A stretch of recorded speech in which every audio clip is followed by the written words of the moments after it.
And now, it's time for another Dice Tower review with Tom Vasel. Cool! Super Dungeon Explore! Really, I saw this set up at Gen Con and I said, wow. I mean, really, there's so many games these days, hundreds and thousands of games, and it takes a lot for a game to catch your attention. You know, a little game in a box might not catch your attention, but a game like this did. I mean, this was a game that wasn't from Fantasy Flight. It was from Soda Pop Miniatures, which is kind of a catchy name. So I was very excited, tried my hardest to snag a copy for the longest time, finally got a hold of one, and let's get into it. But first, I'll say my... Okay, this is going to be a positive review. It's going to be.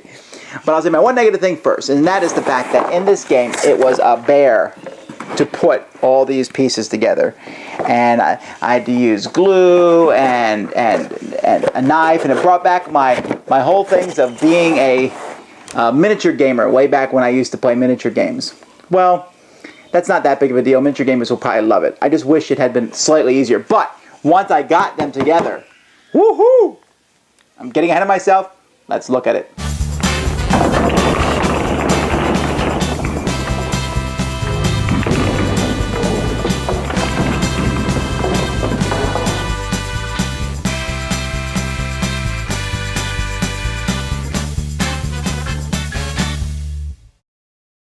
There's so much to cover in this game in so little time, but one thing is the production is absolutely stunning. They have these boards, all the boards are double-sided, and you can put them together to build basically a large dungeon. Now, one of the concepts you have to come together and understand when we're talking about this game is that this is a video game made into a board game, really. And when you go in with that mentality, you really will enjoy it quite a bit more. At the same time, it's also seemingly a miniature game. You saw how careful I was to put down the pieces, and you can see the leftover glue residue, which I have not yet washed off all the pieces, as I put them together. But you have these pieces, and they come, and they're really highly detailed. Great quality. But each of these pieces is made up of tons of smaller pieces. Like, for example, here. This is a common unit in the game. And he was made up of, let's see, 1, 2, 3, 4, 5. Oh, he's only 6 pieces. So that wasn't too bad.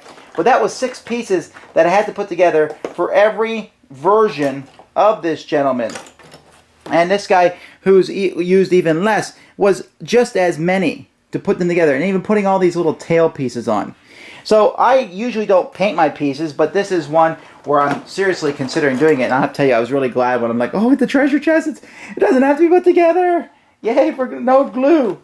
But the pieces do look really nice, although they certainly are going to have an anime style about them. Very cartoony, but I like that. Now, the way the game progresses, if you look over here, there's a board here, and this keeps some of the decks of cards, adventure effects, treasure, and loot. And you have 2 tracks here. This one track here is really important because when this track, every time someone takes damage, hero or monster, you move on this track. Here, this will give skull points to the bad guy, which lets him bring out more monsters. And once it gets to 16-bit, he can bring out 16-bit monsters. Once it gets to super, he can bring out super monsters. And so that track keeps track of that. Then every time the heroes damage a monster, they move on the loot track. And you can see how the loot track will give them more loot the farther they get up it, even though it does reset each turn.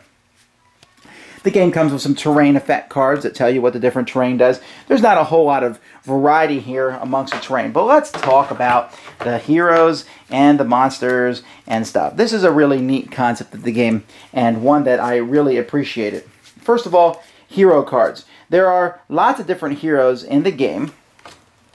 And each of the hero cards, well, this hero card has 2. Let's focus up on these hero cards because we know we want to see them.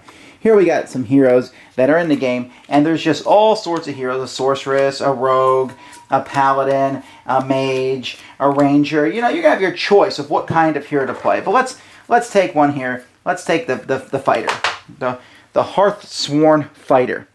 Now, we'll focus a little bit on his card in a second, but as you pick up different types of loot and treasures, you're going to put these loot and treasures on different parts of the card. See here, I put the Rune of Focus on that side of the card. I'll put the Bejeweled Shield on the top because that's a red card, and that's where the red cards go.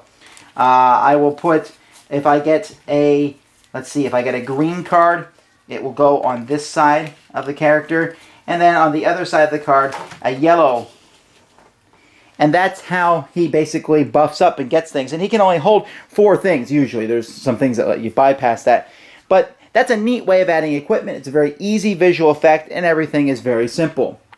So let's look and see what he does. Up here in the top, this number is how far he can move. The second number is how many action points he has. On a turn, and in this game, turn will go back and forth between the monsters and the heroes. The monster can move a certain amount of points worth of monsters, and then one of the heroes can go, then the monster, then the heroes, and so on, back and forth.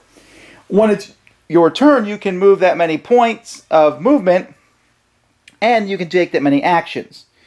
An action might be an attack or something. Here it shows what you roll when you attack. So this says that he's going to roll 2 blue dice and 1 red dice on the attack. He rolls 2 dice when he has to make an armor saving throw, 2 blue dice for a will, and 2 blue dice for dexterity. He has 6 hit points, and he can carry 1 potion.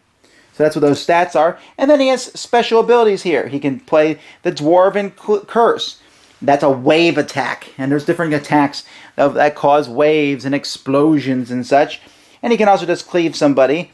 And this tells you what his specific potion can do at the bottom if he decides to use a potion. And you will get many potions as the game progresses. When you attack somebody else, it's very, very simple. Let's say I'm attacking you with 2 blues and a red, and you defend yourself with 2 blues. And that was the blurriest attack ever. So I attack you with 2 blues and a red. I get 4 stars, you have 3 stars. I win, my stars are more than yours, you take 1 hit point. 1 hit point is the most you can ever take. It's a very simple system. Well, I guess there is some monsters and special abilities that might cause you to take 2 wounds. But for the most part, you hit and you do a wound or not. And the different dice have different numbers on them. For example, the blue die has 2 blank sides, a 1, 1, and a 2, and then a heart. While the red die has 1 blank side, a potion, 2 1s, a 2, and a 3. And then the green die, which is the best die of all to get, has a 1, 2, 3, 4, another 2, and then a heart or a potion. And you say, what are these hearts and potions? Well, when you are a hero, not the bad guys, but when you are a hero, you hit somebody and you cause damage. But if you get a heart, well then, hey, you've healed a hit point. If you get a potion, well then you get a potion. And the attacks and things can do all sorts of also status effects, which is why we have this big bag of tokens that are potions, and you can be frozen and immobilized. Because, ladies and gentlemen, there's more than just good guys in this dungeon. There are the bad guys. Now, bad guys start at spawning points. The spawning points, for example, here's an example spawning point that you put there. Each turn of the game is going to be spawning more and more monsters. And these monsters also have movement and actions that they can take. And they have their stats on there. And you can see at the very bottom here, it is an 8-bit monster. He can come out early on in the game, while this monster boss, Starfire, will only come out in the super version of the game. And they all have different stats, and there's different abilities. Sometimes they'll have a special ability, and you can just flip the card over to see what the special ability is on the back of the card. The one thing about this game is it comes with 1 set of monsters, basically dragons and goblins and orcs and such, but you can, I'm assuming they'll come out with expansions to fight.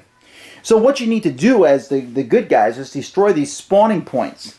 You have to get rid of as many of the spawning points as you can, or else they'll stop killing monsters. The bad guys' goal is to kill off the good guys, and the good guys need to destroy the spawning points, and then eventually, when the big bad guy shows up, take him out, and then you win the game. He will show up after you kill all the spawning points, or when this track that we talked about earlier gets all the way to super in a regular game, or if you play a long game, it will go around twice. The gameplay is very simple. There is a nice big rule book with all the rules, and we struggled at the beginning to figure out exactly, but once we play, we're like, oh, this is really easy. Everything is pretty well laid out, and like I said, there's a lot of special abilities and stuff that's simply written on the card, and you just turn the card over and you go, oh, that's how that works. The heroes felt very different, so all in all, that's how you play. I love this game. I was not sure what to think about it when I looked at it. And like I said, I had the problem with the miniatures, and it's like, but you know what? If an expansion comes out, I'm going to want to get it. And I'll suffer through the miniatures to see what needs to be added. Now, some people have said that there's not enough variety in the basic set. And I guess I can see their point, but there still is about, 12 different monsters, and they all act very differently. And the heroes are very different. So I think this is going to last me for quite a while. But if I see an expansion with more monsters, I'll be interested. More heroes will be nice, I guess, but more monsters is something that would be neat to see, and then more treasures and stuff like that. The gameplay just runs really smoothly. Even the longest game, I can't see taking more than 2 hours at the most. And you could probably knock off one of those short games in an hour easy, especially once the players know what they're doing. The combat system with the dice, it's neat. You decide. Your decisions each turn is like, which special abilities am I going to use? Should I go in and run for this? Should we charge in and hit the spawn points as hard as we can, taking a bunch of hits? When should I use the potion? You can use a potion anywhere on anybody. When you get a treasure, anybody can take it on the map. And that doesn't really make sense in a dungeon crawl way, but when you look at it as a video game, especially Gauntlet, I loved Gauntlet. It was a great video game back in the time, and this game is very similar to Gauntlet. Fighter needs food badly. It has that feel to it. You're just going through and hacking and slashing and fighting monsters and eventually getting to spawning points, taking them out, and then the big boss comes and you fight him, then the big boss comes. And that's neat. So I like that aspect of it. Something else I really enjoyed was the fact that the bad guy can play his hardest against the heroes and not feel ashamed. I love Descent, but sometimes when I'm playing Descent as the Overlord, I'll sit there and say, okay, I need to pull back a little bit. I don't want to crush these guys now. And here I never felt like that. I'm going to give them all I got because it's a pretty fair and balanced system. I really like it. It might be tilted slightly to the heroes, maybe, depending on what treasures they draw, but who cares? It's just a fun romp all the way through. And everybody has choices, everybody plays, it's neat, it has that concept of the monsters, the visual effect is great, the board, the cards, I found this astoundingly just a very light fun. And the thing is, I can't really think of many games that even fit this genre, because Descent is this long, overwrought the dungeon crawl.